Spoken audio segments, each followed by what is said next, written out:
I'm pretty sure the very second that this movie was released in theaters, the One Perfect Shot Twitter account sprang into existence and was like, I have found my purpose in life.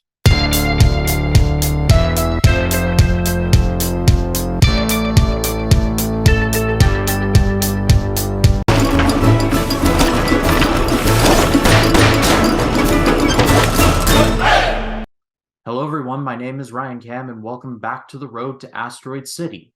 This is the series where I'll be covering every Wes Anderson film in honor of Asteroid City coming in just a couple of weeks. I've already covered everything from Bottle Rocket up to Moonrise Kingdom, playlist link in the eye in the right-hand corner. Do check that out. But as for right now, let us dive into easily, by far and away, Wes Anderson's most critically acclaimed film, The Grand Budapest Hotel. This was released in 2014, and, well, pretty much stars Wes Anderson's friends. However, with new additions including Ralph Fiennes and F. Murray Abraham. It tells the story of, well, the Grand Budapest Hotel, told through the eyes of the former lobby boy, now adult, played by F. Murray Abraham.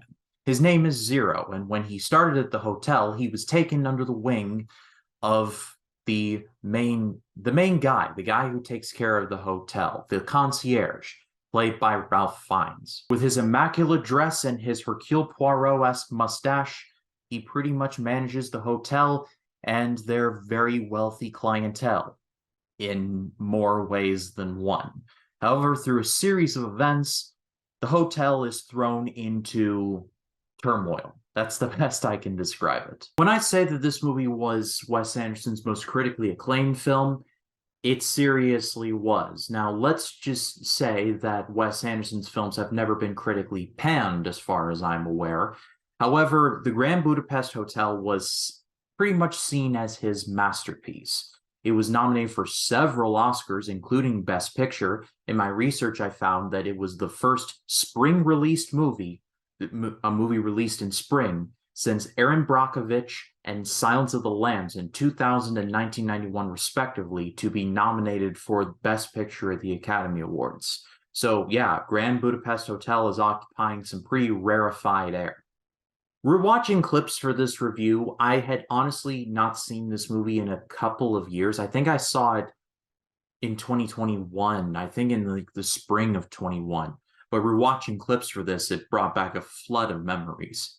And I remember being really impressed with the movie because of the look and the score. And rewatching it for this time around, I think I may have enjoyed it less than my initial viewing. Now, let me just stop you right there and say that I'm not saying that this movie is bad. Far from it.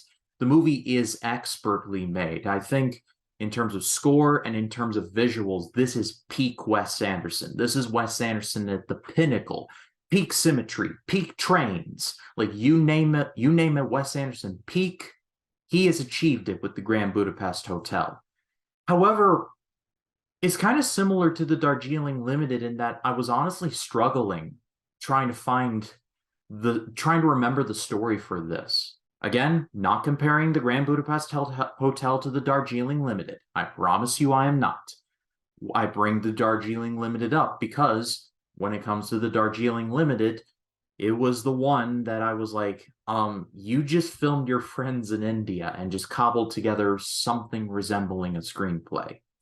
I feel like, and believe me when I say it's a better story than Darjeeling Limited, I feel like there were several good ideas. However, I don't think that they were capitalized onto their fullest potential. That's my point.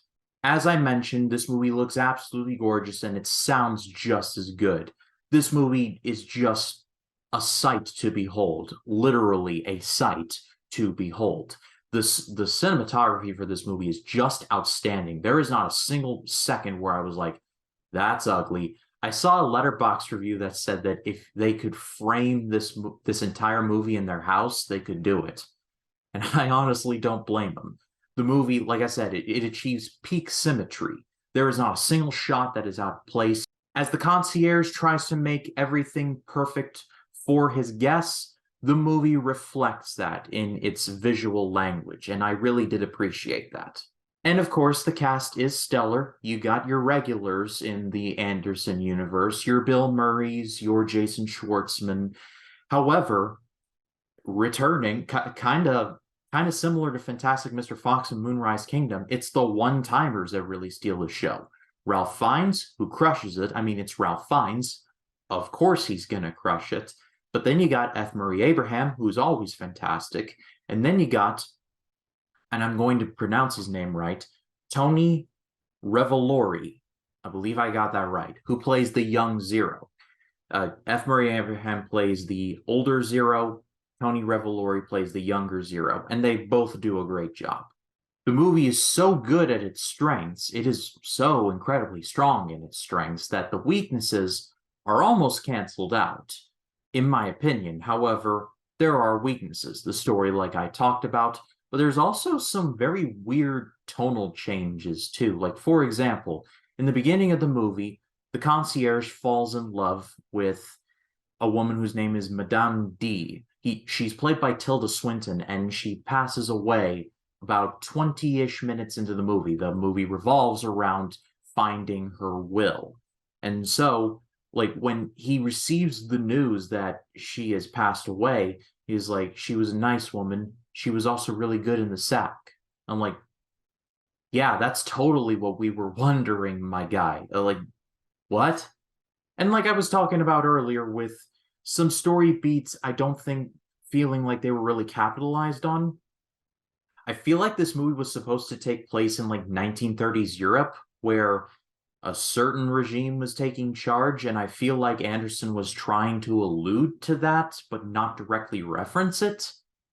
I don't know, it was a little weird. And I feel like that could have been played more into it, but I don't think it really happened.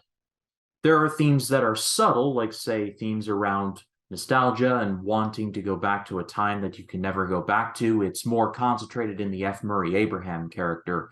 But I feel like there were kernels of good ideas that could have been explored, but I feel like they just weren't. Or they were referenced, but they couldn't have been capitalized on, if that makes any sense at all. Ultimately, though, because this movie is so beautiful, I am going to give it a great rating. Really, this movie is a visual feast. If for nothing else, watch this for the beautiful cinematography and the excellent score by Alexander Desplat. The story is a little weak, in my opinion, but again, it's like a small criticism. It's a criticism, but it's a small one. It's well acted, well shot, well filmed. I mean, when people say that this is Wes Anderson's masterpiece, I think his masterpiece is Fantastic Mr. Fox, but in terms of original movies, Grand Budapest Hotel is definitely in the conversation. But I pass it off to all of you. What did you think of the Grand Budapest Hotel? Let me know in the comments section. I'd love to read what you have to say. And next time on the road, well, it's a movie that I have been wanting to revisit for quite some time. It's 2017's Isle of Dogs. But if you like this video, please leave a like and subscribe to the channel and click the bell to allow notifications, so when a new video drops, you'll be the first to know about it. My name is Ryan Cam, and I'll see you in the next one.